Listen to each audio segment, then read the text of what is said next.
Budget 2026 की उल्टी गिनती शुरू हो चुकी है। 1 फरवरी यानी कि जो रविवार का दिन है वो बहुत खास है क्योंकि इस दिन देश का यूनियन बजट वित्त मंत्री निर्मला सीतारमण जी पेश करेंगी। इस साल के बजट से हर सेक्टर्स को काफी कुछ उम्मीदें हैं और बजट के इस स्पेशल शो के जरिए हम आप तक वो सारी इंफॉर्मेशन पहुंचाते हैं कि हर सेक्टर्स को क्या क्या उम्मीदें हैं। और इसी कड़ी में आज हम बात करेंगे स्पेसिफिकली मेटल्स और माइनिंग पर। इस पर डिटेल में बातचीत करने के लिए हमारे साथ बहुत ही खास शख्स मौजूद हैं। इस वक्त हमारे साथ हैं Raghavendra Kedia, founder of prosperity advisor. Sir, बहुत बहुत स्वागत है आपका जागरण बिजनेस पर। Thank you. Good afternoon. Good afternoon sir.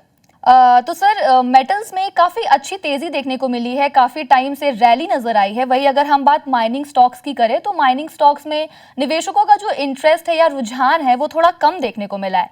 तो सबसे पहला तो सवाल यही होगा कि मेटल्स और माइनिंग सेक्टर में इस बार बजट में क्या कुछ उम्मीदें हैं, क्या कुछ हो सकता है इन दोनों सेक्टर्स पर? तो रिया जी, ब्रॉडली जो माइनिंग और मेटल सेक्टर चला था उसका एक बहुत बड़ा कारण था चाइना में एक डिमांड अपटिक है। जी। और ब्रॉडली चाइना एक के बाद एक स्टिमुलस पैकेजेस दे रहा है। सो ये सिलसिला चलता रहेगा। और मेटल सेक्टर में थोड़ा सा बुलिश अंडरकरंट रहेगा। तो अगर मार्केट के हिसाब में कुछ गिरावट होती है तो buy on dips opportunity metal sector में बरकरार रहेगी क्योंकि चाइना स्टिमुलस बरकरार रहेगा। ओके। जैसा कि आज हुआ है या पिछले कई दिनों से मार्केट करेक्शन मोड में है, मेटल सेक्टर को थोड़ा सा शॉपिंग लिस्ट रेडी रख सकते हैं और इन स्टॉक्स में थोड़ी खरीदारी कर सकते हैं। ब्रॉडली हमें लगता है बजट स्पेसिफिक जो आपने पूछा, जी। तो हमें लगता है जिस तरह से ग्लोबल मैक्रो डेवलप हो रहा है, कंट्रीज एक दूसरे के प्रति काफी हॉस्टाइल हो रही है, एक टेरिफ वॉर उभरता आ रहा है, जी। नॉट स्पेसिफिक टू अमेरिका और इंडिया, बट चाइना भी अपने एक्सपोर्ट रिबेट्स जो लिथियम आयन बैटरी पे कर रहा है वो कम कर रहा है, रेयर अर्थ मिनरल्स को एक्सपोर्ट के लिए काफी डिस्करेज कर रहा है। तो इसके चलते एक वेकअप कॉल इंडियन गवर्नमेंट को हुआ है और हमें लगता है इसका बेस्ट सोल्यूशन यही होगा कि इंडिया में मेटल माइनिंग सेक्टर को गवर्नमेंट की तरफ से बहुत बड़ा पॉलिसी पुश मिलेगा। ओके। माइनिंग अप्रूवल्स बहुत अच्छे से आएंगे, मेटल्स में एक्सपोर्टर्स को रिबेट मिलेंगे या एक्सपोर्ट इंसेंटिव्स रहेंगे। इस बजट में ये हमारी उम्मीद है। इसके चलते एक ओवरऑल इंफ्रास्ट्रक्चर बूस्ट मिलेगा, एक overall dependency on exports at the mercy of China जो कह सकते हैं वो कम होगी। और इसीलिए हमें लगता है हमारी विश लिस्ट में from a investor point of view जी। मेटल्स एंड माइनिंग सेक्टर को बड़े इंसेंटिव्स मिल सकते हैं गवर्नमेंट की तरफ से to offset China's offensive and to counter tariff war across the world. Sir, सोने और चांदी की भी बात करेंगे तो सोने और चांदी में लगातार नए रिकॉर्ड्स दोनों ही कमोडिटीज ब्रेक करते आ रहे हैं। आज दोनों ऑल टाइम हाई पर हैं। तो इससे जुड़ी कंपनीज जो हैं उनको भी काफ़ी फायदा हुआ। अगर हम बात करें मेटल्स माइनिंग में हिंदुस्तान जिंक की या फिर हिंदुस्तान कॉपर की, अगर हम टाइटन की भी बात कर ले तो क्या मतलब ऐसा एक्सपेक्टेशंस लगाया जा सकता है कि बजट में गोल्ड और सिल्वर को लेकर कुछ बड़ी अनाउंसमेंट हो सकती है सरकार की तरफ से? ब्रॉडली बजट में आई थिंक 2 साल पहले गवर्नमेंट ने एक्सपोर्ट इंपोर्ट ऑफ गोल्ड पे ड्यूटी कम करी थी। राइट। तो हमें लगता है थोड़ा सा हेडरूम है गवर्नमेंट के पास ये ड्यूटी बढ़ाने के लिए। Import duty, custom duty gold के इंपोर्ट पे बढ़ सकती है और उसको चलते जो इंडियन कंपनीज हैं उनको इन्वेंट्री गेन्स हो सकते हैं। तो एक ये पॉजिटिव रहेगा। और जैसा आपने स्टार्ट में कहा रिया जी, चांदी और सोना एक अनचार्टेड टेरिटरी, एक लाइफ हाई लेवल्स पे पहुंच गए हैं। Exactly. तो हमें लगता है उसको चलते भी इन टर्म्स ऑफ ये जो स्टॉक्स हैं, तनिष्क है, सेंको है, कल्याण ज्वेलर्स हैं, इनको इन्वेंट्री गेन्स होंगे और मार्जिन एक्सपेंशन इनके क्वार्टरली रिजल्ट्स में दिखेगा। तो बजट स्पेसिफिक अगर ड्यूटी में इजाफा होता है इंपोर्ट ड्यूटी में तो इन कंपनीज को इन्वेंट्री गेन्स हो सकते हैं। इसके चलते थोड़ा सा पॉजिटिव एक्सपेक्टेशंस रख सकते हैं। एक ट्रेडिंग पॉइंट ऑफ व्यू से ये स्टॉक्स ले सकते हैं। सर, अभी हाल की बात है कि स्टील सेक्टर को बचाने के लिए सरकार की तरफ से सेफगार्ड ड्यूटी लगाई गई थी। तो क्या हम एक्सपेक्ट कर सकते हैं कि जो सेफगार्ड ड्यूटी है इसको और एक्सटेंड कर दिया जाए, या फिर अगर ये एक्सटेंड नहीं होता है तो क्या इसमें कुछ बदलाव की उम्मीदें हैं? तो ब्रॉडली अभी तो एक्सपेक्टेशंस है कि ये सेफगार्ड ड्यूटी को एक्सटेंड कर दिया जाएगा। हालांकि ग्लोबल फोरम्स में इस सेफगार्ड ड्यूटी को चलते थोड़ा सा इंडिया के ऊपर कंप्लेन हुआ है, बट ये एक नेशनलिस्ट पॉलिसी है जो अपने डोमेस्टिक स्टील प्रोड्यूसर्स को बचाने के लिए हर कंट्री कर रहा है। तो हमें लगता है India from a protectionist policy point of view जो अपने डोमेस्टिक स्टील प्रोड्यूसर्स को प्रोटेक्शन देंगे, तो ये ड्यूटी का एक्सटेंशन हो सकता है। और अगर ये होता है तो steel companies, JSW steel, steel authority of India, ये जो लार्ज कैप नेम्स में हमें लगता है पॉजिटिव रहेंगे। और ब्रॉडली मेटल सेक्टर में भी एक पॉजिटिव बुलिश अंडरकरंट देखने को मिल सकता है आने वाले कुछ दिनों में। टाइम होराइजन तकरीबन यहाँ से 2 महीने तक। सर, बजट से पहले किन मेटल स्टॉक्स में आप निवेश की राय देते हैं? क्योंकि हिंदुस्तान कॉपर हमने बात की, हिंदुस्तान जिंक, नाल्को, फिर वेदांता, ये सभी कुछ, ये सारे जितने भी स्टॉक्स है ऑल टाइम हाई पर है। तो अभी कौन से स्टॉक्स में निवेश करना चाहिए, और स्पेसिफिकली इन स्टॉक्स की जिनकी मैंने बात करी उनमें आगे क्या करना चाहिए? हमें नाल्को पसंद है इन टर्म्स ऑफ एल्यूमिनियम प्राइसेस। काफी एलएमई के प्राइसेस काफी स्ट्रांग है, तो उसको चलते नाल्को में खरीदारी के लिए रख सकते हैं। ओवरऑल मेटल स्टॉक्स में हम स्टील सेक्टर पे भी एक तेजी का रुझान रखते हैं, और जेएसडब्ल्यू स्टील इस सेक्टर का हमारा टॉप पिक रहता है। इसके अलावा हमें वेदांता इंडस्ट्रीज काफी पसंद है। इसका स्टेक है हिंदुस्तान जिंक में। ग्लोबली जिंक प्राइसेस अपटिक पर है। इसका काफी बड़ा रेवेन्यू पाए, प्रॉफिट कंट्रीब्यूशन सिल्वर प्राइसेस से भी होता है। हिंदुस्तान जिंक के पास राजस्थान में काफी सिल्वर माइन है, तो जैसे जैसे सिल्वर प्राइसेस बढ़ रहे हैं, इनके mining cost, extraction cost same रहते हुए आउटपुट बढ़ जाता है, तो सीधा इम्पैक्ट बॉटम लाइन पे होता है। तो हिंदुस्तान जिंक भी हमें पसंद है, और वेदांता जो कि एक डीमर्जर कैंडिडेट भी है, वहां से भी एसओटीपी वैल्यूएशन जो कहते हैं, सम ऑफ द पार्ट्स वैल्यूएशन को लेते हुए भी वेदांता इंडस्ट्रीज एक अच्छा स्टॉक इन्वेस्टमेंट के लिए 12 महीने की इन्वेस्टमेंट होराइजन के लिए रख सकते हैं। So Nalco, Vedanta industries and JSW steel overall metal space में हमारे प्रिफर्ड स्टॉक्स हैं। सर, जैसा कि हम देख रहे हैं कि रुपए में कमजोरी दिख रही है, रुपए में एक दबाव नजर आ रहा है, जिसकी वजह से गोल्ड इंपोर्ट भी महंगा होता जा रहा है। तो ऐसे में क्या सरकार ड्यूटीज में बढ़ोतरी कर सकती है, because we are the major exporter of gold? बहुत अच्छा पॉइंट उठाया आपने। तकरीबन इंडिया 800 टन गोल्ड हर साल इंपोर्ट करता है, और इंडिया में माइनिंग होता है गोल्ड का 8 ग्राम का भी नहीं। तो बेसिकली जो भी गोल्ड हम खरीदते हैं, अगर वो रिसाइकल गोल्ड नहीं है तो वो बाहर से आ रहा है, और इसके चलते बहुत बड़ा एक फॉरेक्स लॉस इंडिया को होता है, where rupee is converted to dollars, और डॉलर से हम गोल्ड परचेस करके गोल्ड इंडिया में आता है।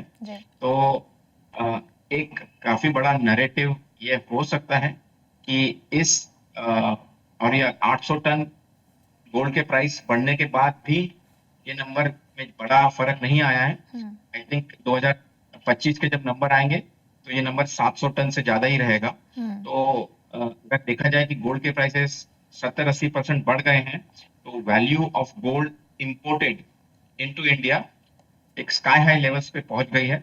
तो एक बहुत बड़ा स्ट्रॉन्ग केस बनता है मिनिस्ट्री ऑफ फाइनेंस के पास, निर्मला सीतारमन जी के पास, कि गोल्ड के इंपोर्ट पे ड्यूटी बढ़ाई जा सकती है to discourage gold imports and to protect forex in terms of Indian rupee. Sir, mining को लेकर क्या कुछ बड़े बदलाव की संभावना है बजट में इस बार? बजट में स्पेसिफिकली माइनिंग सेक्टर में गवर्नमेंट ये कर सकती है कि कोई स्पेशल बॉडी या स्टील इंडस्ट्री या हेवी इंडस्ट्रीज मिनिस्ट्री को कह के एक कमिटी बिठा के सारे अप्रूवल्स जो हैं वो फास्ट ट्रैक पे डाल सकते हैं। ओके इट इज आज भी अगर आप देखेंगे कि कोयले जैसी एक सामग्री को कोयला एज अ प्रोडक्ट कोल को इंडिया आज भी इंपोर्ट करती है। राइट ऑस्ट्रेलिया से इंपोर्ट होता है, इंडोनेशिया से इंपोर्ट होता है। तो इसके अलावा base metals, ferrous, non ferrous सब में इंडिया का इंपोर्ट बहुत बड़ा है। तो माइनिंग सेक्टर को जैसे जैसे गवर्नमेंट पॉजिटिव इंसेंटिव्स देगी, approvals wise, policy initiatives wise, tax benefits wise, तो इससे ना तो डोमेस्टिक इंडस्ट्री की डिपेंडेंसी फॉरेन इंपोर्ट से कम होगी, बट एक फॉरेक्स गेन भी होगा। तो प्लस रेयर अर्थ मिनरल्स या लिथियम आयन रिलेटेड जो बैटरी ईवी स्पेस जो है, इलेक्ट्रिक व्हीकल स्पेस है, उसमें आप अभी भी मेजरली चाइना के ऊपर डिपेंडेंट है, two wheeler, four wheeler EV space के लिए। तो राइट अगर माइनिंग में बूस्ट देते हैं तो ओवरऑल ऑटो इंडस्ट्री को भी, इंफ्रा इंडस्ट्री को भी बहुत बड़ा बूस्ट मिलेगा। ये एक स्ट्रेटेजिक टैक्टिकल 5 to 15 ईयर का प्ले रहेगा।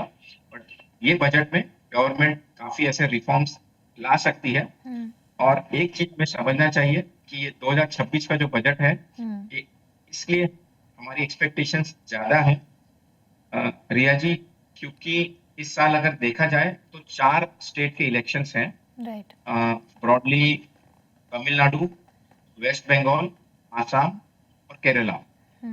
इसमें आसाम को अगर साइड में रख के देखा जाए तो बाकी 3 स्टेट्स में जो नेशनल गवर्नमेंट में भारतीय जनता पार्टी है वो अपोजिशन में है, वो भी शेयरिंग बेसिस पर।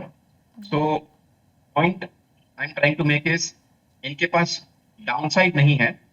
ये तीनों स्टेट्स में, वेस्ट बंगाल में, केरला में और तमिलनाडु में इनका गवर्नमेंट नहीं है। सो यहाँ पर ये लोग थोड़ा सा रिफॉर्मिस्ट मेजर्स ला सकते हैं। पॉपुलिस्ट मेजर्स अगर नहीं भी लाए तो this 2026 budget is a great opportunity government के पास कि ब्लॉकबस्टर रिफॉर्म्स लाए। स्टेट इलेक्शंस में 4 इलेक्शंस में जो डाउनसाइड है वो प्रोटेक्टेड है अगर मार्केट की टर्मिनोलॉजी में देखा जाए तो। प्लस बिहार इलेक्शंस में जो इनके बहुत अच्छे गेन्स हुए थे, अभी महाराष्ट्र के जो लोकल इलेक्शंस में इनके बहुत अच्छे गेन्स हुए थे, उससे ओवरऑल प्रोग्रेस, रिफॉर्म्स को इम्पोर्टेंस देते हुए हमें लगता है 2026 बजट एक बहुत क्रिटिकल बजट रहेगा या मोस्ट इम्पोर्टेंट बजट रहेगा रिफॉर्म्स के पॉइंट ऑफ व्यू से। अगर मैं अपना जवाब में 1-2 पॉइंट और ऐड कर पाऊं जी सर तो ये बिल्कुल कहूंगा कि इसमें जो गवर्नमेंट ने टैक्स इंसेंटिव्स दिए थे पिछले 2 साल में इनकम टैक्स पे, वो भी फैक्टर्ड इन है। जीएसटी में बहुत बड़े रिडक्शंस हो गए हैं, वो भी फैक्टर्ड इन है। आरबीआई ने बहुत लिक्विडिटी मेजर्स किए हैं, रेट घटा के, स्टिमुलस दे के, वो भी फैक्टर्ड इन है। अभी ब्रॉडली अगर कुछ बचता है तो policy initiatives from macro level. तो ये बजट हमें लगता है 2027-28 से वापस बड़े स्टेट इलेक्शंस आ जाएंगे और गवर्नमेंट भी इलेक्शन मोड में आ जाएगी। तो 2026 बजट एक क्रिटिकल बजट रहेगा for reforms to be launched. Sir आपने रेयर अर्थ मिनरल्स की बात करी या हम कहें क्रिटिकल मिनरल्स, तो क्या क्रिटिकल मिनरल्स को लेकर के इस बार के बजट में कुछ बड़े अनाउंसमेंट्स की संभावना नजर आ रही है आपको? हमें लगता है एक जो ओवरऑल डोमेस्टिक मैक्रो पिक्चर बन गया है तो इसकी क्रिटिकलिटी समझ में आ गई है। चिप्स नहीं बनेंगे इन टर्म्स ऑफ जो इंटीग्रेटेड चिप्स हैं, इन टर्म्स ऑफ ईवी का जो अगर हमें पुश देना है उस पर डिपेंडेंसी है, रेयर अर्थ मिनरल्स को लेके डिफेंस में बहुत बड़ा डिपेंडेंसी है। तो जो गवर्नमेंट लिस्टेड कंपनीज हैं मेटल और माइनिंग को लेके, उसको इंसेंटिव्स मिल सकते हैं ओवरऑल सेक्टर के थ्रू। और अगर from capital market point of view हमें मिश्रा धातु निगम लिमिटेड एक अच्छा स्टॉक लगता है। ओके। हमें संदूर मैग्नीज माइनिंग रिलेटेड स्टॉक काफी पसंद है। और ओवरऑल थर्मल कोल माइनिंग को लेके हमें कोल इंडिया भी बहुत पसंद है। तो हमें लगता है गवर्नमेंट के इंसेंटिव्स आ सकते हैं। किस रूप में आएंगे, my guess is as good as yours, but overall इसकी क्रिटिकलिटी, रेयर अर्थ मिनरल की, मेटल्स की नजर में रखते हुए विधानी, मिश्रा धातु, संदूर मैग्नीज, कोल इंडिया, ये सब स्टॉक्स को as a budget play investor positive outlook के लिए रख सकते हैं, यहाँ से 1 महीने की ट्रेडिंग अवधि के लिए। सर, गोल्ड से जुड़ा एक और सवाल होगा मेरा कि क्या गोल्ड प्रोडक्शन बढ़ाने के लिए जो माइनिंग रूल्स है उनको और भी ज्यादा सरल किया जा सकता है, आसान किया जा सकता है? आसान तो कर सकते हैं, यस, मगर इसके बेनिफिशरीज बहुत ज्यादा कंपनीज नहीं हैं इंडिया में। Gold mining actually in terms of capital market एक या दो ही कंपनीज हैं जिनके गोल्ड माइन के ये हैं, कॉन्ट्रैक्ट्स हैं।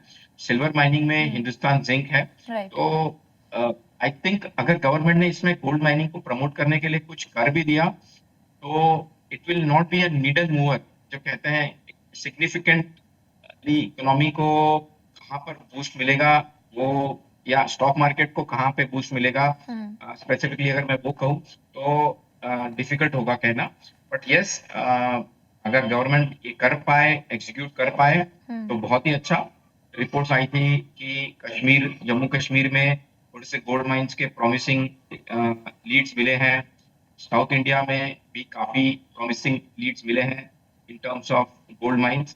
तो इस पर एक बहुत बड़ा इन्वेस्टमेंट लगता है इन terms of land acquisition, environmental approvals, in terms of gestation period जो कहते हैं, जब से पहला खुदाई होता है और गोल्ड रिफाइन होके बाहर, गोल्ड, रॉ गोल्ड जब तक बाहर आता है, तो ये एक 3 से 7 साल की साइकिल है, एवरेज 5 साल की साइकिल है।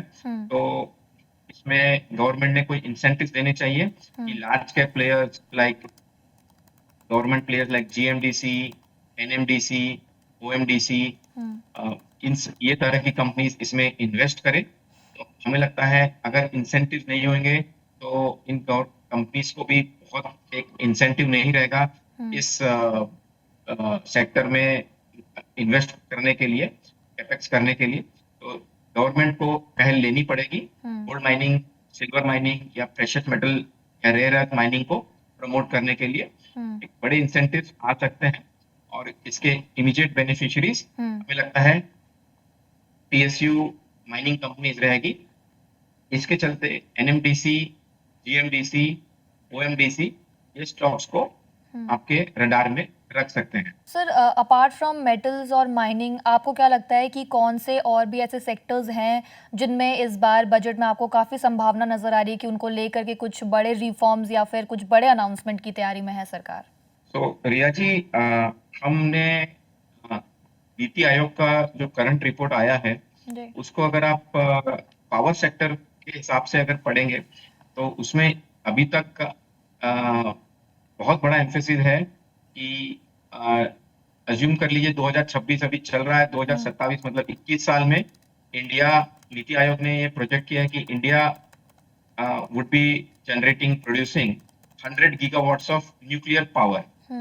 और आई थिंक अभी ये नंबर 10 गीगावाट भी नहीं है। तो ब्रॉडली हमें लगता है जो भारत स्मॉल मॉड्यूलर रिएक्टर का जो एक पहल किया था पिछले बजट में, और उसके बाद कुछ एक्ट्स भी आए थे, एक शांति एक्ट आया था, sustainable harnessing of nuclear energy और ट्रांसफॉर्मेशन।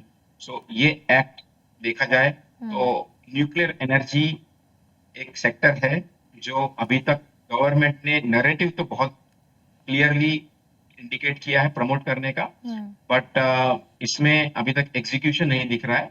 तो हमें लगता है अब इस बजट में एक स्कोप है, जो कहते हैं हेडरूम है बड़ा इंसेंटिव्स देने का। और stock market point of view से हमें लगता है हिंदुस्तान कंस्ट्रक्शन कंपनी एचसीसी, जो इंडिया के न्यूक्लियर प्लांट सेटअप में सबसे क्रिटिकल कंपनी रही है, सबसे बड़ा मार्केट शेयर रहा है, वो एक स्टॉक अभी बीटन डाउन लेवल्स पर है, तकरीबन 20 रुपए पे। एक साल में हमें लगता है अगर बजट में पॉजिटिव अनाउंसमेंट आते हैं न्यूक्लियर एनर्जी शांति SHANTI शांति एक्ट को लेके, तो ये स्टॉक यहाँ से भी 50% का अपसाइड दे सकता है। टारगेट ऑफ 30 इन नेक्स्ट 12 से 18 महीने के लिए HCC। इसके अलावा हमें लगता है power storage, power distribution, power generation cross thermal जो कि कोयले से बिजली बनती है, या सोलर एनर्जी, इसको लेके भी गवर्नमेंट के इंसेंटिव आ सकते हैं। तो डिस्ट्रीब्यूशन, जनरेशन में कोल जनरेशन, सोलर जनरेशन, एक ही स्टॉक में आपको सब कुछ मिल जाएगा, जो कि है टाटा पावर। तो हमें लगता है बजट में अगर पावर सेक्टर को लेके कोई इंसेंटिव आते हैं, न्यूक्लियर पावर को लेके HCC और थर्मल या सोलर को लेके टाटा पावर में तकरीबन प्राइस 350 का चल रहा है, जी। और हमें लगता है 1.5 साल की अवधि में इसमें 30% अपसाइड पॉसिबल है, 460 का टारगेट भी संभव है। तो टाटा पावर और HCC हमारे टॉप पिक रहेंगे pre budget analysis specific to power sector. तो कुल मिलाकर इस बार के बजट में माइनिंग्स और मेटल सेक्टर दोनों को काफी कुछ उम्मीदें हैं सेक्टर्स को, और इन दोनों ही सेक्टर के लिए सरकार की भी बड़ी तैयारियां हैं ऐसा लग रहा है। तो क्योंकि ये दोनों ही जो सेक्टर्स हैं ये आने वाले टाइम में GDP की जो रफ्तार है उसको बढ़ाने में एक बड़ा रोल प्ले कर सकते हैं। तो अब 1 फरवरी को जब देश का बजट आएगा उस समय ये देखना काफी दिलचस्प होगा कि सरकार इन दोनों ही सेक्टर्स के लिए क्या कुछ लेकर आई है। तो आज के लिए इतना ही। बिजनेस फाइनेंस की तमाम ऐसी ही खबरों से अपडेटेड रहने के लिए हमारे साथ बने रहिए जागरण बिजनेस पर। और sir, thank you so much, बहुत ही अच्छा लगा आपसे बातचीत करके, और उम्मीद है कि आपने जो भी जानकारी हमसे साझा की है वो हमारे ऑडियंस समझे और उन्हें बहुत बहुत पसंद भी आएगा। Thank you so much sir. Thank you.